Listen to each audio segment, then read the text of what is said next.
ये जो Covid pandemic आया, ये लॉकडाउन्स के साथ आया, इसमें सब तरह की दिक्कतें उस टाइम शुरू हो गई। और मैं एक टीचर हूँ। हमारे ऑर्गेनाइजेशन में हम लोग बच्चों की एजुकेशन को बहुत ज़्यादा सीरियसली लेते हैं। तो हमारे पास एक ही विकल्प था कि हम इंटरनेट का इस्तेमाल करके बच्चों को एजुकेट करें, उनका एजुकेशन कंटिन्यूड रखें, कोई उसमें इंटरप्शन नहीं आए।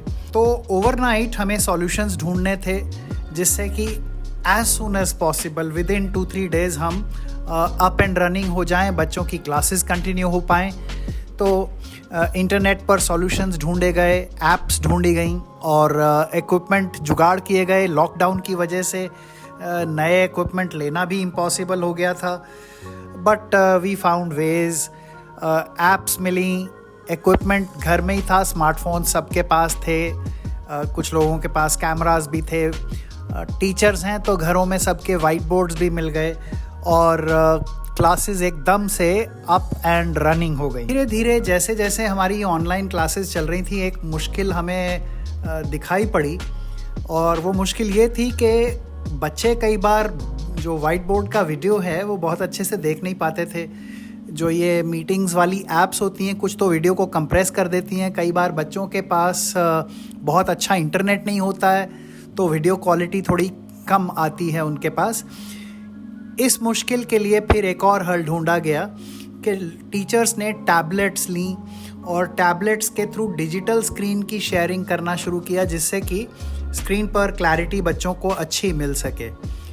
तो टैबलेट्स और आईपैड्स और पेन टैब्स लिए गए टीचर्स के द्वारा, और फिर वो डेस्कटॉप कंप्यूटर्स या लैपटॉप्स के सामने बैठ के उनके साथ टैबलेट्स को कनेक्ट करके पढ़ाने लगे। और ये काफ़ी सिस्टम रिफाइन हो गया और अब बच्चों को अच्छी एजुकेशन मिल पाती है। जब ज़रूरत पड़ी तो सब सुविधाएं धीरे धीरे उपलब्ध हो गईं और बच्चों को उनकी एजुकेशन मिल सकी और टीचर्स को उनका काम कंटिन्यू करने का आसानी से मौका मिला। तो वी वर वेरी फॉर्चुनेट कि हम ये सब कर पाए, क्योंकि हमारे पास ये रिसोर्सेज अवेलेबल हो गए। क्या ये रिसोर्सेज पहले से अवेलेबल नहीं होते थे? ऐसा बिल्कुल नहीं है। ये सब चीज़ें पहले से अवेलेबल हुआ करती थी। ये कोई टेक्नोलॉजीज़ नई नहीं हैं, ये ऐप्स नई नहीं हैं, ये डिवाइसेस नए नहीं हैं, सब पहले से अवेलेबल चीज़ें हैं। पर इनका इस्तेमाल तब हुआ जब इनकी ज़रूरत आई। तो यहाँ हमें ये समझना ज़रूरी है कि जब ज़रूरत आती है और हम दिल से ढूंढते हैं, तो जो भी ताकतें, जो भी एबिलिटीज़ हमें चाहिए होती हैं, वो अवेलेबल हो जाती हैं whenever we need them most।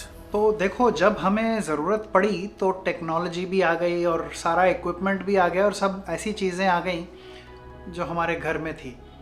बस ज़रूरत थी तो हमें याद दिलाने की कि ये किया जा सकता है। मेरे ओपिनियन में सभी बच्चे ऐसे ही होते हैं। उन्हें जब याद दिलाया जाता है कि उनमें एबिलिटी है, जब उन्हें बताया जाता है कि उनमें एबिलिटी है और ये प्रोसेस साल दर साल चलता रहता है, तब फिर वो ये समझ पाते हैं कि उनमें एबिलिटीज़ हैं और हमेशा थी, बस ज़रूरत उन्हें पहचानने की थी। तो इस कॉन्टेक्स्ट में एक बड़ी इंटरेस्टिंग स्टोरी है जो कि हमारे माइथोलॉजी से है, which is about Hanuman ji. तो जब हनुमान जी छोटे थे तो बड़े शरारती थे और वो सारी जो वो अब भगवान थे, तो जो भी दैवी शक्तियाँ थी, जो सुपर पावर्स उनके पास थी, वो बचपन से ही थी। और बचपन में बच्चे थे तो शरारती भी बहुत थे, तो कभी सूरज को निगल गए और कभी पता नहीं क्या क्या करते रहते थे वो। तो उनकी ये शरारतें जो हैं ये बहुत परेशान करने लगी ऋषि मुनियों को और देवी देवताओं को। इनकी शरारतों से परेशानी होने लगी क्योंकि ये बहुत ज़्यादा शरारती थे। तो कुछ ऐसा उपाय किया गया कि कोई मंत्र बोल के उनकी सारी शक्तियों को बांध दिया गया और वो जो शक्तियाँ उनके पास थीं, जो सुपर पावर्स थीं हनुमान जी के पास, वो उनके पास अवेलेबल नहीं रही, वो उनको भूल गई। और ये डिसाइड किया गया कि जब इन शक्तियों की, इन सुपर पावर्स की ज़रूरत होगी तब इन मंत्रों को बोल के इन्हें ये शक्तियाँ याद दिला दी जाएंगी। जब लंका पहुंचना था, इंडिया से लंका जाना था, बीच में ओशन आता था तो उसको लांघ के जाना था, उसमें उसके ऊपर से उड़ते हुए निकलना था।